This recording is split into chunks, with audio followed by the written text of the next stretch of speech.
Hello everyone, welcome to my channel Bold and Beautiful. Today he proposes to Brooke immediately after saving her from drowning. After Ridge chooses Brooke, does Taylor leave town and join Steffi in leaving for Los Angeles? After Ridge Forrester selects Brooke Logan, Taylor Hayes might move out of town. Will Taylor leave Los Angeles, at least temporarily, like Steffi Forrester did? Ridge's commitment is meaningless, as demonstrated by his past actions, but Taylor has fooled herself into believing it does. Ridge has a history of switching ladies, and this time he's going to do it again. B&B is preparing for Brooke and Ridge's fate to repeat itself. It will be sufficient to finalize their reunion when Ridge saves Brooke after an accident in Italy. Taylor's ambitious plans for a future with Ridge are going to be dashed. When Ridge ultimately decides to choose Brooke over Taylor, it will be heartbreaking and utterly humiliating. Ridge will come to the conclusion that Brooke is the woman he was destined to be with, and that Eric Forrester was correct. Ridge will be forced to pursue this new beginning with Brooke even though he doesn't want to shatter Taylor's heart for the nth time. What occurs when Taylor experiences loneliness, brokenness, and resentment once more? After Ridge damages Taylor, it's reasonable to think that she would want to leave him as soon as possible. Taylor might decline to stay and watch Brooke's fresh beginning with Ridge up close. Taylor will feel as though her own love pleasure has been torn away, but Brooke will snatch Ridge back and get the happy ending she desires. Taylor is free to accompany Steffi since she recently said that she will be leaving town with the kids for a time. During Jacqueline McInnes Wood's maternity leave, Taylor may spend some time off-screen with Steffi. This would be a nice chance to give Taylor a break while the program decides how to handle her after this separation. Ridge Forrester shatters into irreparable shards. Ridge, the man whose indecisiveness is as legendary as his design talent, has once again proven the cruelest kind of predictable, succumbing to the siren song of destiny with Brooke Logan after a dramatic rescue in Italy, a moment steeped in adrenaline and nostalgia that inevitably seals their reunion, leaving Taylor not just rejected, but profoundly humiliated, forced to confront the bitter truth she'd desperately tried to ignore, her belief in Ridge's latest commitment was nothing more than a magnificent act of self-delusion, a desperate performance where she played the lead in a tragicomedy written by his perpetual waffling. Ridge's track record isn't merely flawed, it's a scorched earth policy applied to the hearts of the women who love him, a decades-long testament to his inability to maintain a definitive choice, eternally caught in the gravitational pull between the two poles of his fractured desire, Taylor, the intellectual, stabilizing force representing loyalty and shared history, and Brooke, the passionate, tumultuous force embodying raw chemistry and a narrative he stubbornly frames as fate. This latest oscillation, however, cuts deeper than its predecessors precisely because Taylor allowed herself, against the screaming evidence of the past, to truly invest, to build elaborate castles in the air where she and Ridge would finally find peace beyond the Brooke-centric chaos, only to have those castles incinerated by the very man who promised their foundation was solid. The Italy incident, where Ridge swooped in as Brooke's savior, wasn't just a plot twist, it was the meticulously crafted catalyst, the spark in the tinderbox of their unresolved past, engineered to reignite the bridge flame with blinding intensity, reducing Taylor's carefully constructed hopes to smoke and ash before her eyes. The crushing blow isn't merely the rejection itself, it's the profound humiliation of realizing, publicly and painfully, that she was once again the fool, the placeholder, the temporary solace until Brooke inevitably reclaimed her perceived throne in Ridge's life, a humiliation amplified by Ridge's inevitable epiphany echoing Eric Forrester's long-held wisdom, that Brooke, for all their toxicity, remains the woman Ridge is cosmically, tragically bound to. While Ridge might offer hollow apologies, lamenting the necessity of breaking Taylor's heart yet again, his actions are the only truth that matters. Choosing Brooke necessitates discarding Taylor, a brutal calculus he's performed with devastating frequency, leaving Taylor adrift in a maelstrom of bitterness, betrayal, and the soul-crushing loneliness of being deemed insufficient, again, in the shadow of Brooke's perceived supremacy. Facing the unbearable spectacle of Ridge and Brooke's triumphant reunion, Brooke effortlessly stealing back the prize and scoring the happy ending she relentlessly pursues, while Taylor's own hard-won glimpse of romantic bliss is callously ripped away, becomes an impossibility. The very air of Los Angeles, thick with the ghosts of Ridge's broken promises and Brooke's smug vindication, would feel poisonous, a constant, suffocating reminder of her defeat and naivete. Sticking around to witness their fresh start, to be a pitted spectator in the front row of Brooke's victory lap, is an exercise in masochism Taylor possesses neither the strength nor the inclination to endure. The instinct for self-preservation, long buried under layers of hope and forgiveness, finally roars back to life, screaming for distance, for escape, for anywhere that isn't ground zero of her personal devastation.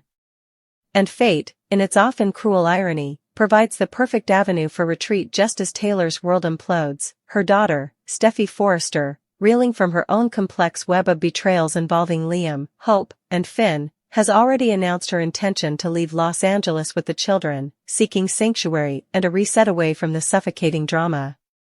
Steffy's exit isn't just a convenient plot point, it's a beacon, a lifeline thrown to Taylor in her darkest hour. Joining Steffy offers more than just geographical escape, it promises the solace of unconditional familial love, the shared understanding of profound hurt, mother and daughter both casualties of the Logan Forrester romantic vortex, and the invaluable purpose of supporting Steffy and her grandchildren through their own healing process.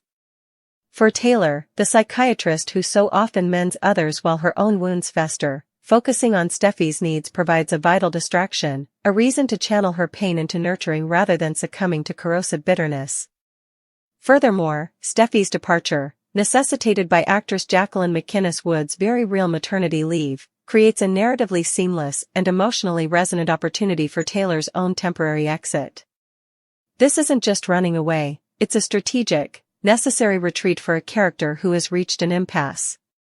The show, having once again reconfirmed Bridge as its central, seemingly unbreakable romantic axis, currently has no compelling, non-redundant storyline for Taylor beyond the humiliated ex-lover.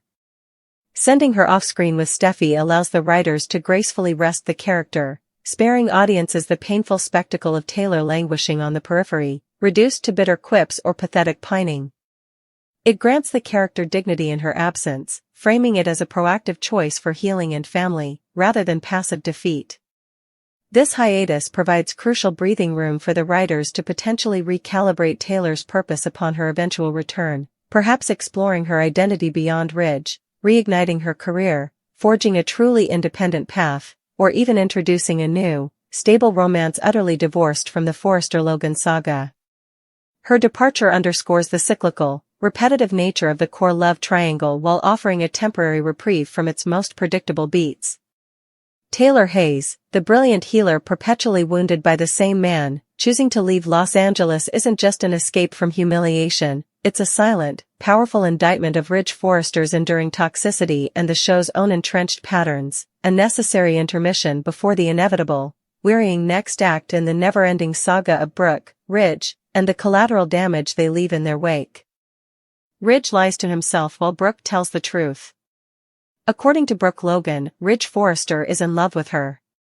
She understands that he has feelings for Taylor Hayes. However, Brooke is adamant that she is not his destiny. Brooke's remarks are much more than just a hypothesis, therefore Ridge's anger toward him isn't founded on a categorical rejection of them. Their vast personal history together serves as the foundation for her belief.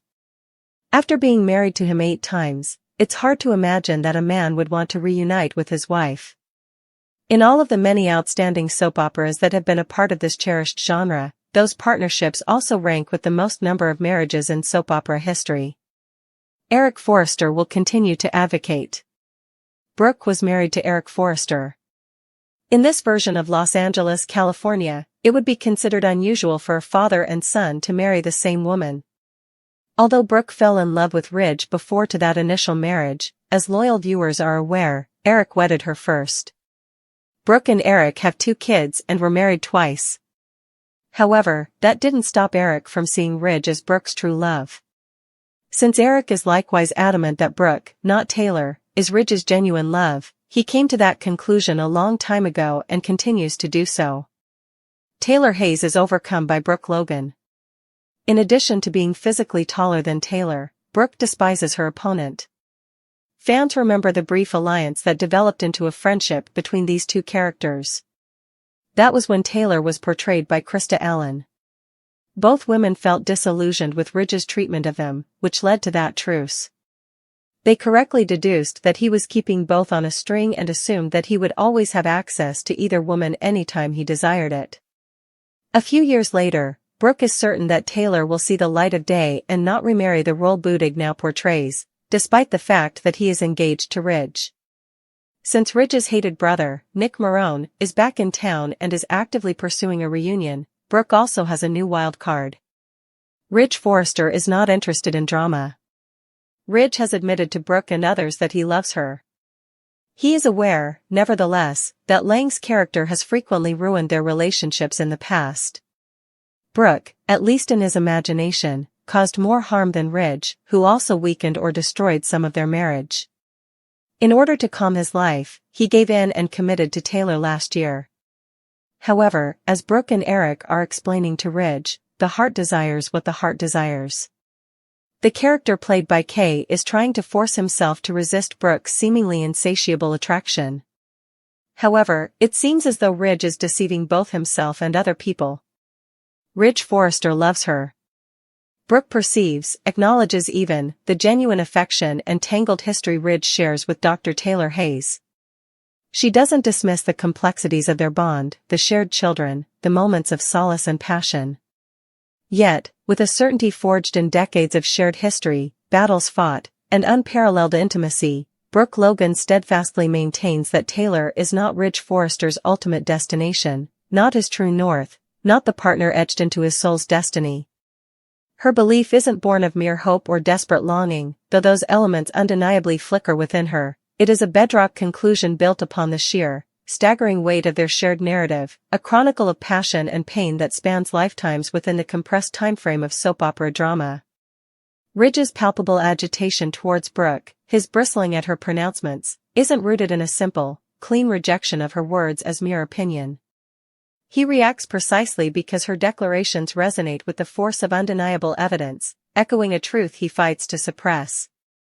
Brooke's claim transcends theory. It is an empirical argument drawn from the vast, intimate database of their intertwined existence. Consider the sheer magnitude: 8 marriages. Not just 8 relationships, but 8 formal, documented, often extravagantly celebrated unions. This isn't merely a personal record, it stands as a towering monument within the entire pantheon of daytime television, arguably the highest number of marriages between 2 characters across the decades-spanning history of the soap opera genre itself. Who, possessing even a sliver of objectivity while gazing upon that unprecedented statistic, could dismiss the notion that a man harbors an irrepressible, gravitational pull towards a woman? Who could deny the pattern screaming that Ridge Forrester, despite detours and denials, fundamentally belongs with Brooke Logan? The sheer volume of their matrimonial history isn't just a quirky fact, it's a testament to a connection so profound, so persistently magnetic, that it has repeatedly overcome betrayals, scandals, external manipulations, and their own monumental mistakes to draw them back to the altar. Time and again, through multiple decades, against logic and often against their own stated intentions, they have found their way back to each other, legally binding themselves in a ritual that, for them, seems less a finality and more a recurring punctuation mark in an ongoing epic. This conviction isn't Brooke's alone. It finds powerful, persistent amplification from a most unexpected quarter, Ridge's own father, Eric Forrester. The familial dynamics here are, of course, uniquely soap operatic. Eric himself was married to Brooke twice, fathering 2 children with her, before ultimately stepping aside. While such a father-son dynamic sharing the same spouse would typically induce societal whiplash, within the heightened reality of B&B's Los Angeles, it becomes another layer of complex history rather than an insurmountable taboo. Eric, possessing the wisdom of age and the unique perspective of having loved Brooke both as a husband and as a father figure to her children with Ridge, arrived at a conclusion long ago and clings to it with unwavering certainty: Brooke Logan is Ridge Forrester's true love. Eric sees past the current turmoil, beyond Ridge's protestations or his flight towards Taylor's perceived stability. He recognizes the unique, often chaotic, but undeniably potent alchemy between Ridge and Brooke. Eric's lobbying isn't merely nostalgic, it's a patriarch observing his son's fundamental nature and believing, with deep paternal concern, that Ridge is denying his own heart's core desire to his detriment. He champions Bridge not out of residual romantic feeling for Brooke, but from a profound belief that his son's happiness, his authentic self, is intrinsically tied to her. Brooke's perspective on Taylor Hayes is equally illuminating. It extends beyond mere romantic rivalry. It encompasses a distinct sense of superiority, a vantage point both literal and metaphorical. Physically taller, Brooke often quite literally looks down upon Taylor, a physicality that subtly underscores her psychological stance.